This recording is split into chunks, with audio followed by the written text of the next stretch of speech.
এনসিপির সমাবেশে হামলার ঘটনায় বিক্ষোভে ফুঁসে উঠেছে পুরো দেশ।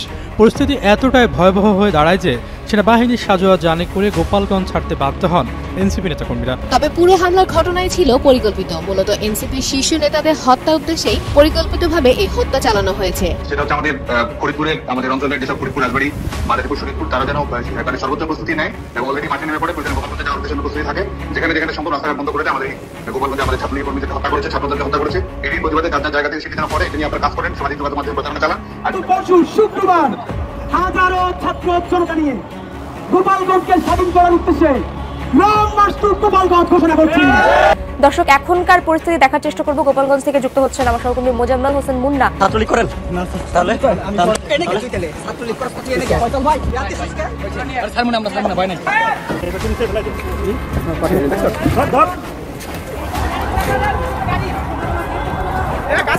গোপালগঞ্জে আওয়ামী লীগ ছাত্রলীগ পরিকল্পিতভাবে যে ঘটনা ঘটিয়েছে, যে অনাকাঙ্ক্ষিত ঘটনা ঘটেছে, আমাদের বিপ্লবীদের জীবন বিপন্ন হওয়ার পর্যায়ে গিয়েছিল। আল্লাহর খাস রহমতে সেনাবাহিনীর সর্বশেষ তৎপরতায় জীবন বেঁচে গেছে, তাহলে অঘটন ঘটতে পারত।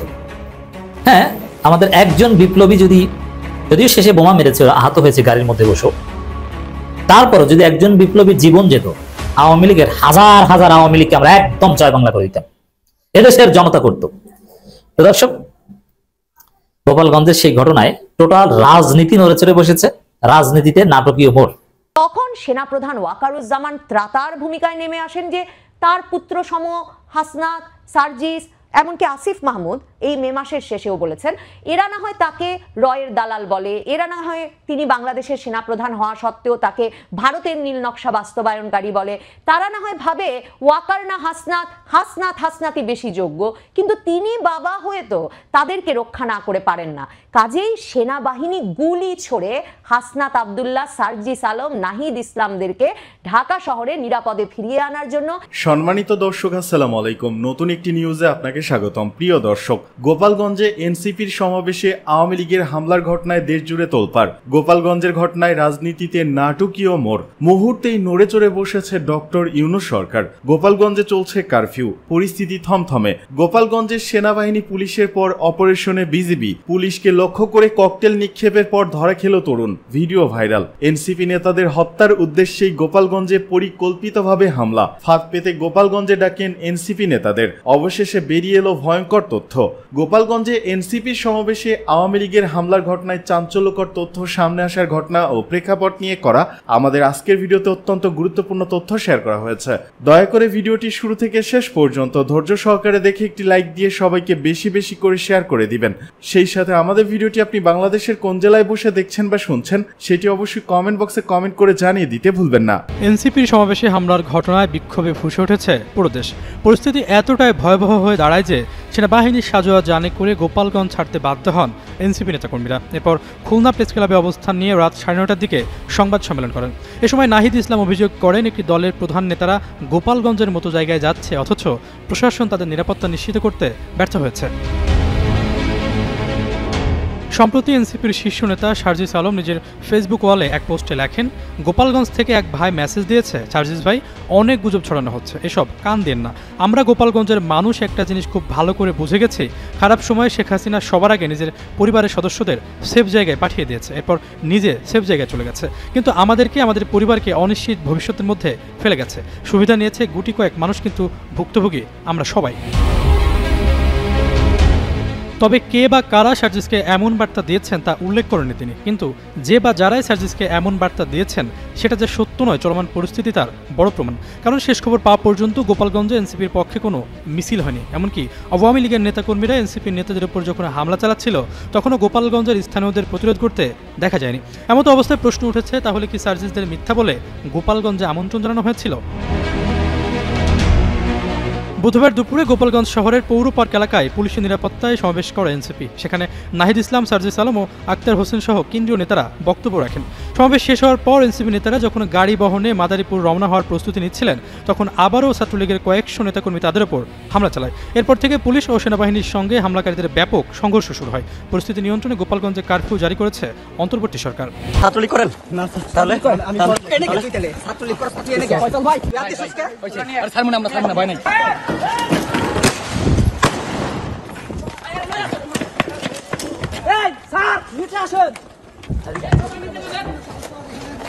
একজনকে যে আটক করা হয়েছে তাকে পুলিশ নিয়ে যাচ্ছেন।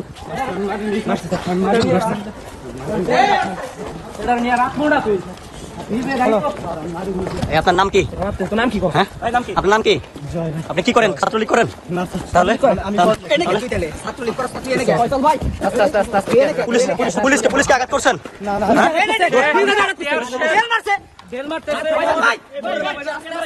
ছাত্রলীগের কোন দায়িত্বে আছেন?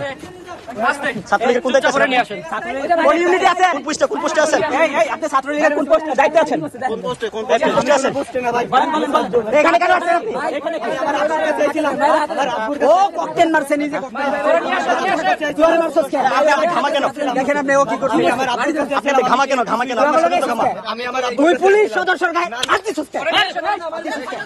আপনার শরীর তো ঘামা।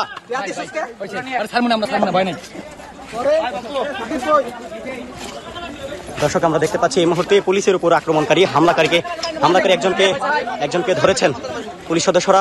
পুলিশ সদস্যকে লক্ষ্য করে ককটেল মেরেছিলেন এই যুবক। সেটি কিন্তু বলছেন, আমরা তার পরিচয় জানার চেষ্টা করেছি, কিন্তু সে তার পরিচয় দেননি।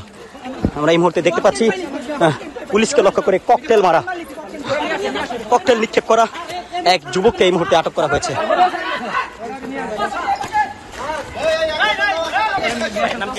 নাম বলেন ভাই, আপনার নাম কি? নামটা বলবেন।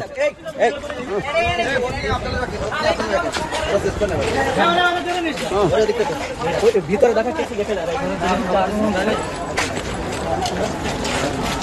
ভাই, তোমার ডাল রাখো, ডাল লাগবো না তোমার ডাল লাগবো না, তুমি ওর দৌড়ে তোমার ডাল আমার কাছে দাও, তুমি ওর দৌড়ে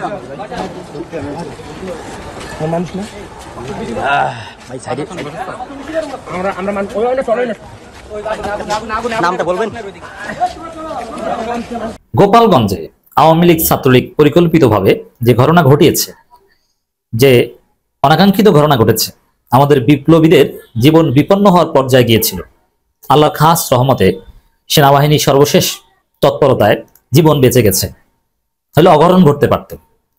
হ্যাঁ, আমাদের একজন বিপ্লবী যদিও শেষে বোমা মেরেছে, আহত হয়েছে গাড়ির মধ্যে বসে, তারপরও যদি একজন বিপ্লবীর জীবন যেত, আওয়ামী লীগের হাজার হাজার আওয়ামী লীগকে আমরা একদম জয় বাংলা করে দিতাম, এদেশের জনতা করত।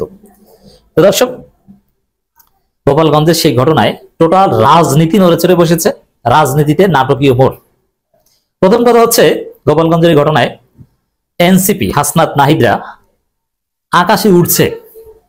এনসিপির রাজনীতি গোপালগঞ্জের এক ঘটনায় 3-4 মাস এগিয়ে গেছে। 3-4 মাস মানুষের দ্বারে দ্বারে যে বিভিন্ন জায়গায় ঘুরে, পদযাত্রা করে, দাওয়াতি কাজ করে রাজনীতিতে যতটুকু অগ্রগতি এনসিপি করতে পারত, গোপালগঞ্জের এক ঘটনায় তার চাইতে বেশি অগ্রগতি হয়েছে।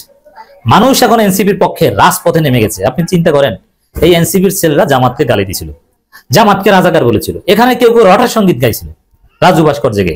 কত বড় ফালতু অপদার্থের মতো কাজ করেছিল এই বাচ্চা ছেলেরা। কিন্তু সেই জামাত, যে জামাতকে আমৃত্যু আঘাতের হুমকি দিয়েছিল, সেই জামাতের লোকজন দেশব্যাপী মুহূর্তের মধ্যে এনসিপির পক্ষে, হাসনাত, সার্জিস, নাসিরউদ্দিন পাটোয়ারিদের পক্ষে, যে নাসিরউদ্দিন পাটোয়ারি বলেছিল জামাত দিল্লির এক্সটেনশন, সেই জামাত ইসলামী মুহূর্তের মধ্যে বাংলাদেশ তোলপাড় করে দিয়েছে প্রতিবাদের ঝড় তুলে। এবং এনসিপির ভাষায় বলেছে, মুজিববাদকে কবর দিব, গোপালগঞ্জের নাম নিশানা নিশ্চিহ্ন করে দিব। এবং গোপালগঞ্জে সব ওই ফেসিস্টটা আশ্রয় নিয়েছে, সারা বাংলাদেশে আওয়ামী লীগ ধরে ধরে গিরায় গিরায় পেটানো হবে, সারা দেশে ব্লকেট। এর মানে কি, এনসিপির রাজনীতি অনেক উপরে উঠে গেছে।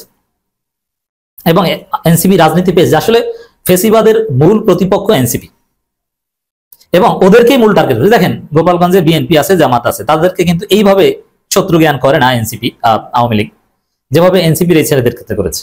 ওদের শান্তিপূর্ণ কর্মসূচি, সেখানে পরিকল্পিত হামলা করেছে, ওদেরকে হত্যা করার জন্য ওরা কয়েকজনের জীবন দিয়েছে, অনেকে নিহত হয়েছে, আপনারা জানেন, আওয়ামী সন্ত্রাসীরা। কেন? ওরা জীবন দিয়ে হলেও হাসনাতদের হত্যা করতে চেয়েছে, কিন্তু পারেনি। তো এই ঘটনায় এনসিপির রাজনীতি তো অনেক উপরে উঠে গেছে। আর বিএনপি মকারি করে, বিএনপির লোকজন প্রচার করে, ফখরুল একটা গান্ধীবাদী বিবৃতি দিয়েছে, যে বিবৃতি ধনচা। আর বিএনপির লোকজন বলেছে, যারা তারেক জিয়ার বিরুদ্ধে স্লোগান দিয়েছে তারা যাও এখন এনসিপির পক্ষে। হ্যাঁ, তারাই যাবে, আপনাদের লাগবে না, তারাই বাংলাদেশ কাঁপিয়ে দিচ্ছে, দেখছেন না দর্শক? জামাত রাজনীতিতে খেলে দিয়েছে, চমৎকার ঘটনা। আর ইউনূস সরকার নড়েচড়ে বসেছে। ইউনূস সরকারের একটা নড়াচড়া দেওয়ার প্রেক্ষাপট ছিল। দেখেন, নির্বাচনের বিষয়ে বিএনপির পক্ষ থেকে চাপ ছিল, নানান বিষয় সরকারের উপর নানান টেনশন ছিল সরকারের। কিন্তু না, বিষয়টা এখন স্পষ্ট হলো যে যা ঘটেছে বাংলাদেশের যে পরিস্থিতি, তাতে নির্বাচনের কোনো পরিবেশ নেই। ব্যাপক সংস্কার জরুরি, পুলিশ সংস্কার করতে হবে, জুলাই সনদ এমার্জেন্সি, সংবিধান ইনকর্পোরেট করতে হবে। বাংলাদেশে গোপালগঞ্জে যা ঘটেছে বা গোপালগঞ্জে আওয়ামী লীগ যেভাবে ঘাপটি মেরে এসে আছে, তাদের যে অস্ত্র ভান্ডার, এতে স্পষ্ট হয়েছে যে আসলে ব্যাপক সংস্কার বা বিপ্লবী সরকার, জুলাই সনদ, এগুলো ছাড়া জুলাই যোদ্ধাদের জীবনের গ্যারান্টি নেই। কারণ ওইগুলো না করার আগে নির্বাচন তো প্রশ্নে আসে না। রাজনীতির এই নির্বাচন কেন্দ্রের হিসাব নিকাশে অনেক কিছু পাল্টে গেছে। এখন চারদিকে একটা স্লোগান দেখবেন যে আওয়ামী লীগ ধরো, আওয়ামী লীগ কোপাও, আওয়ামী লীগ মারো, আওয়ামী লীগের বিচার করো, সংস্কার করো। এছাড়া কোনো কথা নেই। যে নির্বাচনের কথা বলতে আসবে সে দালাল। বিষয়টা এইভাবে আসবে। তো দর্শক, ইউনূস সরকার গোপালগঞ্জের এই ঘটনায় ইংরেজিতে বিবৃতি দিয়েছে। ইংরেজিতে যেহেতু বিবৃতি দিয়েছে, বুঝতে হবে এটার আলাদা তাৎপর্য আছে এবং সঠিক। তো দর্শক, আমি বাংলায় অনুবাদ করে এই বিবৃতি বিশ্লেষণ করব। কঠিন বার্তা দিয়েছে ইউনূস সরকার যে একজনকেও ছাড়া হবে না। অলরেডি আপনি দেখেছেন সেনাবাহিনী, পুলিশ শেষের দিকে হলো কঠিন ব্যবস্থা নিয়েছে। যদিও পুলিশ ধৈর্য আচরণ করেছে, পুলিশ পারেনি। পুলিশের চোখের সামনে হামলা শুরু করেছে। পুলিশের ভূমিকা নিয়ে প্রশ্ন উঠছে। পুলিশের উপর যে বিপ্লবীদের, পুলিশের উপর যে নতুন বাংলাদেশের জনগণের কোনো আস্থা নেই, গোপালগঞ্জের ঘটনার মধ্য দিয়ে প্রমাণিত হয়েছে। জনগণ বলেছে এই পুলিশ সুপারের কার্যালয়ে আশ্রয় নিও না ভাই, ওই পুলিশ সুপার নিজেই কিনা আগুন জ্বালিয়ে তোমাদের হত্যা করে দেয়। পুলিশ ওদেরকে ক্লিয়ারেন্স দিয়েছে যে ঠিক আছে, আপনারা সমাবেশ করতে আসেন, সমস্যা নেই। অথচ ওরা প্রস্তুতি নিচ্ছে, এগুলো পুলিশ সব জানতো। তো দর্শক, পুলিশ নিয়ে যে প্রশ্ন উঠছে, এই এক প্রশ্নে নির্বাচন পণ্ড। এই পুলিশ কি নির্বাচন করবে? এই পুলিশের উপর কারো কোনো আস্থা নেই। তো দর্শক, ইন্টারিম গভর্নমেন্টের বিবৃতি, statement of the interim government on the attacks on peaceful NCP rally in Gopalganj, Dhaka, July 16। The use of violence today in Gopalganj. আমি বাংলায় বিশ্লেষণ করছি। গোপালগঞ্জে শান্তিপূর্ণ সমাবেশে, এনসিপি সমাবেশে হামলার বিষয়ে প্রতিবাদ। গোপালগঞ্জ সংঘটিত সহিংসতা একেবারে অমার্জনীয়, মানে একদম মাফ করার সুযোগ নেই। কড়াই গন্ডায় সরকারের হিসাব নেবে। চিরুনি অভিযান চালিয়ে সারা দেশ থেকে আওয়ামী পান্ডারা যারা গোপালগঞ্জে শেখ মুজিবের কবরের ভিতর কবর ফুটে করে যদি আশ্রয় নেয়, ওখান থেকে ধরে এনে বিপ্লবী জনতা ওদেরকে পেটাবে, মব করবে ওদের উপর। আর পুলিশ যা করার তা তো করবি, সরকার যা করার করবি। মব হচ্ছে আমাদের শক্তি।